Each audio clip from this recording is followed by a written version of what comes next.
నేను చూసిన క్రికెట్‌లో మోస్ట్ అన్‌లక్కీయెస్ట్ పర్సన్ ఎవరైనా ఉన్నాడంటే డేవిడ్ మిల్లరే. ఎంత బాగా ఆడినా ఈ మిల్లర్ ఉన్న సైడ్ ఎప్పుడు లూజింగ్ సైడ్‌గానే మిగిలిపోద్ది. ఈరోజు మిల్లర్ ఆడవడంలో ఏమాత్రం అతిశయోక్తి లేదు. ఎందుకంటే ఎక్కడో ఉన్న మ్యాచ్‌ని ఆల్మోస్ట్ హ్యాండ్స్‌లోకి తీసుకొచ్చి ఈజీగా గెలవాల్సిన మ్యాచ్ టైమ్‌లో ఓడిపోయాడు. లాస్ట్ ఒక్క బాల్ సింగిల్ కనెక్ట్ చేసుంటే అట్‌లీస్ట్ సూపర్ ఓవర్ వచ్చుండేది. ఆ అవకాశం కూడా వచ్చింది. ఆ అవకాశాన్ని రిజెక్ట్ చేసి మళ్ళీ ఇంకో అవకాశం క్రియేట్ చేద్దాం అనుకున్నాడు. అదైతే వర్కౌట్ కాలేదు. And excellent bowling by Prasidh Krishna. ఆ లాస్ట్ 2 బాల్స్ అద్భుతంగా చేశాడు. ఫస్ట్ 4 బాల్స్ బౌండరీస్ ఇచ్చినప్పటికీ లాస్ట్ 2 బాల్స్ చాలా బాగా వేసాడు. And especially last delivery Miller కి ఏదైతే సరిగ్గా కనెక్ట్ చేయలేకపోతున్నాడో ఆ బాలే బౌలింగ్ చేశాడు. Wonderful thought process. ఆ టైంలో ఆ డెసిషన్ ఎవరిదైనా కానీ. However GT versus TC wonderful match. ఈ రోజు ఐపీఎల్ లో మంచి ఇంట్రెస్టింగ్ మ్యాచ్ ఇన్ని రోజులు పడింది. సీజన్ స్టార్ట్ అయిన తర్వాత Rahul one of the great నాక్ వెంట్ ఇన్ వెయిన్. బ్యాటింగ్ అంత ఫామ్ లో లేని జీటీ ఈ రోజు వాళ్ళ బ్యాటర్స్ అద్భుతంగా పర్ఫార్మ్ చేశారు అండ్ మ్యాచ్ గెలిపించారు. వన్ థింగ్ చెప్పాలంటే జీటీ బౌలింగ్ తోనో బ్యాటింగ్ తోనో కాదు, ఫీల్డింగ్ తో మ్యాచ్ గెలిచిందని చెప్పాలి. వాళ్ళు చేసిన 2 రన్అట్లు, అద్భుతమైన క్యాచ్, ఖచ్చితంగా వీటి వల్లే జీటీ మ్యాచ్ గెలిచింది. ఈ మ్యాచ్ లో మాట్లాడుకోవడానికి ఇంకా చాలా ఉన్నాయి. Let's get it to the video.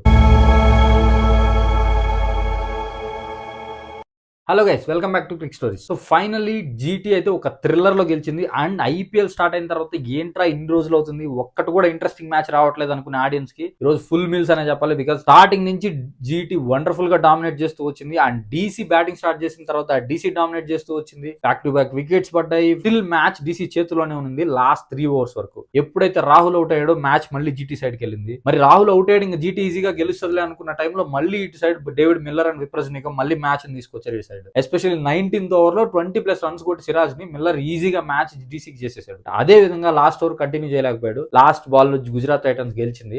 ఈ మ్యాచ్ తో డీసీ ఒక మ్యాచ్ ఓడిపోయి 2 మ్యాచ్లు గెలిచింది points table. And GT first match గెలుచుకుంది ఈ సీజన్ కి. అండ్ ఈ మ్యాచ్ లో స్టార్ ప్లేయర్స్ ఒకరు ఇద్దరు కాదు, జీటీ సైడ్ 3 బ్యాట్స్మెన్ అద్భుతంగా ఆడారు. Shubman Gill, Buttler and Washington Sundar. అదే విధంగా డీసీ కోసం KL Rahul, Nissanka and David Miller అద్భుతంగా ఆడారు. ఎస్, పోటాపోటీగా జరిగిన మ్యాచ్ లో గెలుపు అయితే జీటీకి వచ్చింది, కానీ అద్భుతంగా జరిగింది. డీసీ ఎక్కడ 1% కూడా డౌన్ అవ్వలేదు. జీటీ బ్యాటింగ్ విషయం చూస్తే యాక్చువల్గా వాళ్ళకు ఉండేదే 4 ప్లేయర్లు. ఈ 4 ఆడితేనే వాళ్ళకి మంచి స్కోర్ వస్తుంది. బౌలర్ కి అట్లీస్ట్ డిఫెండబుల్ స్కోర్ ఇవ్వగలరు. Buttler, Gill, Sudharsan, Glenn Phillips. But ఈ రోజు ఒక మంచి ఎక్స్పెరిమెంట్ చేశాడు గిల్. ఫిలిప్స్ కంటే ముందు వాషింగ్టన్ సుందర్ తీసుకొచ్చాడు క్రీజ్ లోకి. అందుకే వాషింగ్టన్ సుందర్ చాలా అద్భుతంగా ఆడాడు. 50 రన్స్ కూడా కొట్టాడు. మేబీ ఫిలిప్స్ వచ్చుంటే ఎలా ఉండదో మనకు తెలియదు, కానీ లాస్ట్ 2 మ్యాచ్ లో ఫిలిప్స్ వచ్చిన అంత క్లిక్ అవ్వలేకపోయింది జీటీ లైనప్. బట్ ఈ రోజు వాషింగ్టన్ సుందర్ రావడం, సుందర్ బాగా ఆడడంతో మంచి ఫినిషింగ్ చేయగలిగింది. అందుకే 210 రన్స్ స్కోర్ చేయగలిగారు. And at the same time world cup ముందు నుంచి ఫామ్ లేని బట్లర్ ఈ రోజు ఫామ్ లోకి వచ్చాడు. అద్భుతమైన ఇన్నింగ్స్ ఆడాడు. పవర్ ప్లే అంతా ఆడాడు, 50 రన్స్ కొట్టాడు అండ్ అవుట్ అయ్యాడు. చాలు, జీటీకి రావాల్సిన ఓపెనింగ్ అయితే వచ్చేసింది. ఈ విధంగా జీటీ అద్భుతంగా స్కోర్ చేసింది. ఇంకా డీసీకి వస్తే లాస్ట్ 2 మ్యాచ్ల్లో ఫెయిల్ అయిన రాహుల్ ఈసారి చాలా స్లోగా క్యాలిక్యులేటివ్ గా ఆడాడు. అండ్ నిశంక ఒక సైడ్ నుంచి అటాక్ చేస్తూ వచ్చాడు.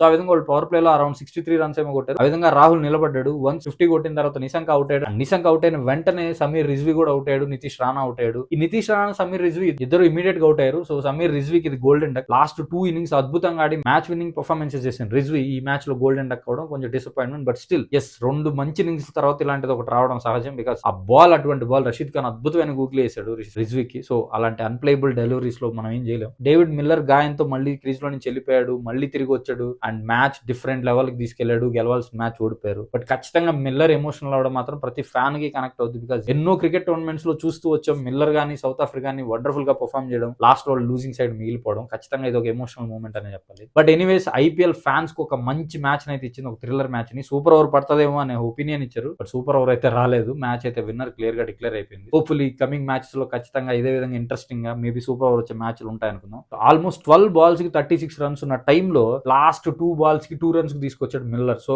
అటువంటి వండర్ఫుల్ బ్యాటింగ్ ఆడినందుకు Miller will be the best batsmen in this match. And best over చూసుకుంటే it will be 3rd over of Rashid Khan. Because ఆ ఓవర్ లో 2 బ్యాక్ టు బ్యాక్ వికెట్స్ తీశాడు అండ్ డీసీని కోలుకోలేని దెబ్బ తీశాడు. ఎస్పెషల్లీ రిజ్విన్ గోల్డెన్ డక్ చేసి రషీద్ ఖాన్ ఈ రోజు డిఫరెంట్ ఫామ్ లో కనిపించాడు. చాలా సీజన్ లో అయింది రషీద్ ఖాన్ ఆ రేంజ్ బౌలింగ్ చేసి ఈ రోజు అద్భుతంగా బౌలింగ్ చేశాడు. ఈ విధంగా మ్యాచ్ అద్భుతంగా జరిగింది. I think everybody's happy with this match. ఇలాంటి మ్యాచ్లు ఇంకా రావాలని కోరుకుందాం. రేపు కేకేఆర్ వర్సెస్ ఎల్ఎస్జీ మ్యాచ్ ఉంది కోల్కతాలో. ఈ మ్యాచ్ లో ఎవరు గెలుస్తారని మీరు కమెంట్స్ లో చెప్పండి. That's it about today's review. Please like, share and subscribe to Crick stories. Thank you.